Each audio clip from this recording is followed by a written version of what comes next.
कुछ ही दिनों पहले हमने आपसे पूछा था कि कौन से ऐसे टॉपिक्स हैं जिन पर आप वीडियोस देखना चाहेंगे और आपने ढेर सारे आंसर्स दिए। उनमें से कई सारे फाइनेंस के बारे में थे। इन्हीं में से हमने आज की इस वीडियो का टॉपिक उठाया है और बस डिसाइड कर लिया कि फाइनेंस जैसे ड्राई सब्जेक्ट को आज हम एक मस्त मजेदार तरीके में आपके सामने लाएंगे। तो इसी से शुरू करते हैं हमारी नई वीडियो सीरीज हमें बताओ और समझते हैं आईपीओस की ABCD in a way that is plain and easy. जब भी कोई कंपनी पहली बार पब्लिक से पैसे रेज करती है अपने शेयर्स बेच के, तो उसे कहते हैं आईपीओ यानी इनिशियल पब्लिक ऑफरिंग। अब एक कंपनी को इसकी जरूरत आती क्यों है? बेसिकली जब उस कंपनी को फंड्स रेज करने हो तब, जब कंपनी अपनी सर्विसेज को एक्सपांड करना चाहती हो या पुराने खर्चों को पे करना चाहती हो या करंट शेयर होल्डर्स की इन्वेस्टमेंट को मोनेटाइज करना चाहती हो। अब ये आईपीओ काम कैसे करता है? पहले तो कंपनी अपने आप को सेबी में फाइल करती है। सेबी के अप्रूवल के बाद कंपनी स्टॉक मार्केट में एनलिस्ट हो जाती है। इन्वेस्टर्स इस कंपनी के शेयर्स में बिड करते हैं और इसी से कंपनी को फंड्स मिलते हैं। ये इन्वेस्टर्स तीन तरीके के होते हैं। पहले होते हैं आप और मुझ जैसे आम लोग, जिन्हें कहते हैं रिटेल इंडिविजुअल इन्वेस्टर्स। ये जनरली छोटे अमाउंट्स में आईपीओस लेते हैं। फिर आते हैं हाई नेटवर्थ इंडिविजुअल्स। इसमें आते हैं वो लोग जिनकी नेटवर्थ काफी हाई होती है या वो इंस्टीट्यूशंस जो ज्यादा इन्वेस्ट करते हैं। और तीसरे टाइप के इन्वेस्टर्स होते हैं क्वालिफाइड इंस्टीट्यूशनल बायर्स, जो कि बहुत सारा पैसा इन्वेस्ट करते हैं, जैसे कि commercial banks, mutual fund houses या इंश्योरेंस कंपनीज।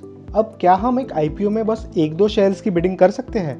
नहीं, कंपनी एक लॉट साइज फिक्स करती है, यानी एक मिनिमम अमाउंट ऑफ शेयर्स। मतलब एक इन्वेस्टर को कम से कम इतने शेयर्स में तो बिड करना ही होगा या फिर इसके मल्टीपल्स में ही बिड करना होगा। जैसे कि पेटीएम ने जब अपना आईपीओ खोला तो उसका लॉट साइज था 6 शेयर्स, यानी इन्वेस्टर को कम से कम 6 शेयर्स में तो बिड करना ही होगा या फिर उसके मल्टीपल्स में बिड करना होगा, यानी 12 shares, 18 shares, 24 shares and so on. और हाँ, एक थंब रूल है कि एक लॉट साइज का प्राइस होता है 15,000 रुपए। मतलब कम से कम 15,000 रुपए तो बिड करने ही होंगे। एक स्मार्ट इन्वेस्टर कंपनी में पैसा तभी लगाएगा जब उसके पास कंपनी की सारी इन्फॉर्मेशन होगी, है ना?